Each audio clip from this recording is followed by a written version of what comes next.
An easy DIY boutonniere for your special day. So fancy. So the first things you're going to need for this project is you're going to need some fake flowers with the stems, 2 types of ribbon, one thick, one thin, scissors, not fabric scissors, some sort of doodad.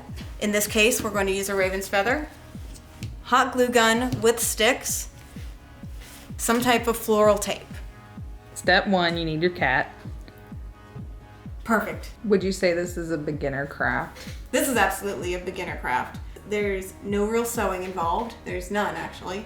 If you can just buy some supplies and wrap some stuff, you can make a boutonniere. And you can make these really in any style, any theme. I chose spooky because I had a dark vampire wedding in October, because why not? But if you are normal, you can do a spring theme or a lemon themed or a cat themed. Speaking of cats, she's taking a nice bath on my craft channel. Do I need to censor that? Step 1B is to get your flowers.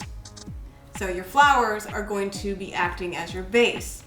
Now, the reason I like to choose these little fake flowers is because they come on these plastic wire things, and that is actually what is going to be inside the entire boutonniere. So once you get your flowers, kind of just pick one of the stems, and this is going to be your base. All you're going to do is, you can see, I'm going to take a section. Please always be careful when you're using scissor sisters. Not copyrighted. And you're going to just, you want to do it about as long as your boutonniere is going to be. So I'm going to do it about here. And there we go. Some of these do have metal in them, so you may have to get wire snippers, but if you use the cheap flowers, I think these came from the Dollar Tree. Pure plastic, super easy. There's a pro tip for you. Here is the cut stem of the one I just did, and we're gonna compare it to the one I made for the wedding, and you can see that they are about the same length. This one is obviously finished, so it's wrapped in fabric, but that's about what you want it.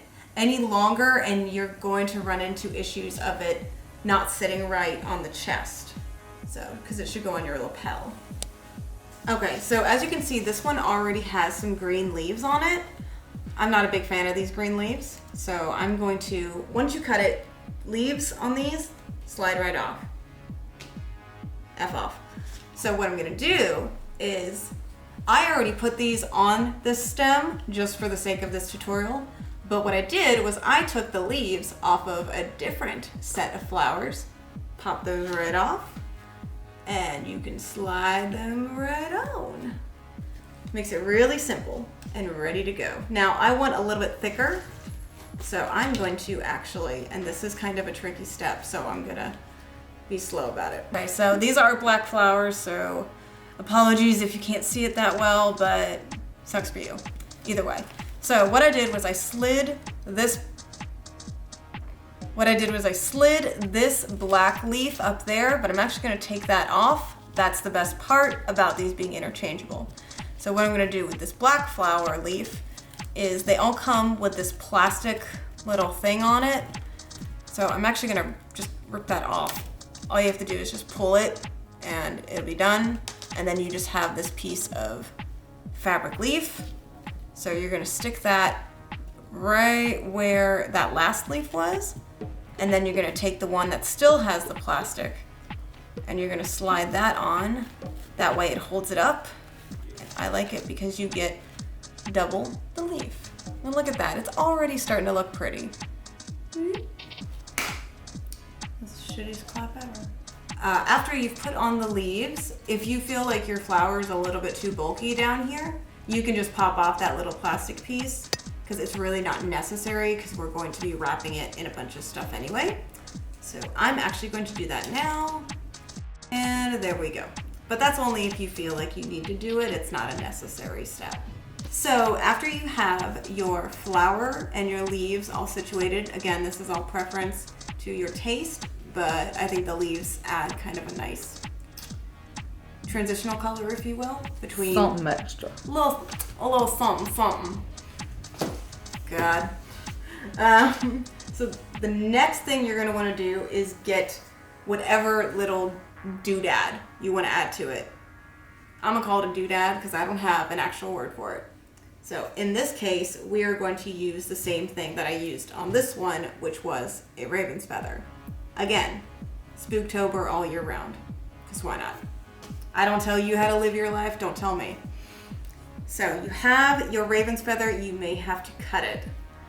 That is all preference on where you want to cut it. If you want, again, if you're using a raven's feather, if you want the girl professionalism. Phones. This Nick was is a no leave your phone phone zone. on.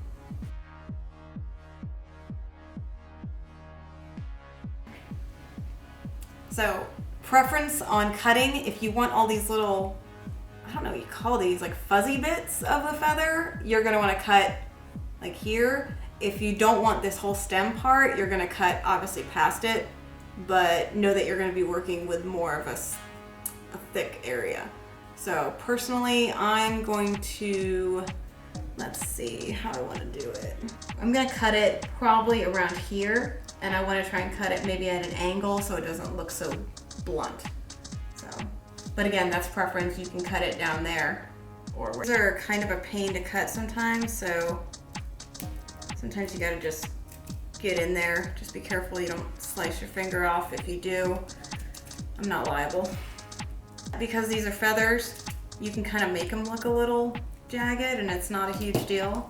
Because I like to personally ruffle up my feathers. Hope I don't ruffle any feathers. I apologize on behalf of everyone. So this is what I've cut it down to. As you can see, it's kind of jagged, but that's kind of what I want to go for. I'd rather it look a little bit more disheveled than clean cut. If I wanted clean cut, I would use a feather that I didn't have to cut. That way you could stay completely intact how the, let's be honest, how the manufacturer made it. The next step of what you're gonna need to do is you've got your flower with your leaves, you've got your whatever doodad you're using, raven's feather in this case, you're gonna wanna kind of push them together just so you can hold it with one hand and kind of just maneuver it however you want it to look. Like, so I'm putting it right behind some of these leaves. It doesn't have to be perfect. So while you're holding that, one hand I use index finger and thumb. You're gonna get the floral tape we had earlier. So what you're gonna wanna do is start wrapping it. This is kind of difficult to see, but you're gonna have to just feel it. So just start pinching it together right there so that your stems are together if you have them. And just kind of wrap it as you go and just get it to go down. You can kind of see what I'm doing. Just make sure to keep it nice and tight. Once you go down a couple wraps, the top should hold itself pretty well, and then it's just getting it going.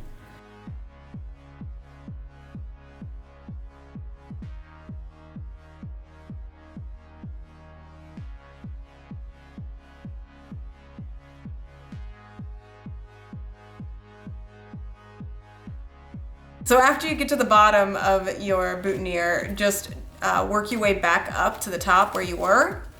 And because floral tape is kind of sticky, it will kind of self-adhere, but not to the point where it's like tape. It's kind of this weird middle ground. So once you get to the top, just kind of wrap it around once or twice, and you can just pull it. It's fragile enough to do that. And because it's sticky, it will stick to itself. So let's take a look right there. So you can see it's been wrapped all together. And now... Is it focusing? Yeah, it's fine. Okay. And now your raven's feather is stuck to your flower. That is probably, honestly, the trickiest part. But we've made a good base now. The next step is to receive cat. Come on. Ooh. Come on. The next step, part two, after you have bound up your flowers and your doodad is to get whatever ribbon you had decided you wanted as the base. I highly suggest a thicker ribbon, just because it's a bit more sturdy, and I like to go over it with a second ribbon. As you can see with this one, there's actually a sheer glitter ribbon, and then there is a basic red ribbon on top of it to kind of keep it nice and tight. You take the bottom, and now that you have your handy dandy hot glue gun all heated up, you just want to put a little bit of hot glue kind of at the top. Try not to get too many strings. I like to just kind of place it there just to get it anchored. Let's see. It's okay if it's not lapping on the complete side. You can just, we're just using this so we have a starting point. Wrap around. And this is gonna make it nice and thick too, because if you have ever worn a boutonniere or put on a boutonniere, there's a pin that goes through it that keeps it onto the lapel. Okay, so at the bottom, there's kind of the pointy stick area. I like to just kind of flip my ribbon all the way past it, and then kind of as you go back up, it will cover that section. Just play around with it a little bit. You'll get the hang of it, and then just go all the way back up, just like the floral ribbon. If it's not perfect, again, that's okay. This is DIY, and it's for funsies, okay? No serious weddings. No serious weddings allowed. All right, so what I like to do is just cut the ribbon a little bit past, enough to where you can't, you know, cut your finger. And I put it back on the ribbon that's on the actual boutonniere. Flip your ribbon back over and then just press it. Careful of hot glue, you know, being hot. And here is the basic wrapping. So now you have a nice thicker base to work with, and then you also are hiding some of those sharp edges and floral tape. For your decorative ribbons, you're gonna start the same way by gluing up at the top. That girl is upset. You would think that I beat her. I do not beat that cat. That cat is spoiled beyond belief. Hot. Okay, so yeah, you're gonna get your decorative ribbon up at the top. However, instead of wrapping it the same way that you wrapped the black ribbon, you're gonna do it a bit more, what's the word? Separated, so that you can still see the black ribbons. Kind of making a barber's pole or a candy cane, whichever is appropriate to you. But at the very bottom, I like to connect it with just a small blob. I'm holding it in place. I have become immune to hot glue gun burns at this point in my life, I feel. And I'm just going to snip it. And it is going to create that nice little sparkly decorative effect. And if you see any pieces of ribbon that are flying away, just hot glue it, press it down. Glue that shit down. Glue that shit down. So, here is the finished product of the boutonniere. That was super simple. You can obviously do a lot of different things, but this is kind of a pseudo recreation of the wedding boutonniere. Here's the one we just made. All right, if you guys tried this, please be sure to either tweet at us or tag us on Instagram. We would love to see what kind of creations you came up with. Yes, that's a shameless plug. Don't forget to like and subscribe for more videos from Thoughts and Crafts. Bye-bye.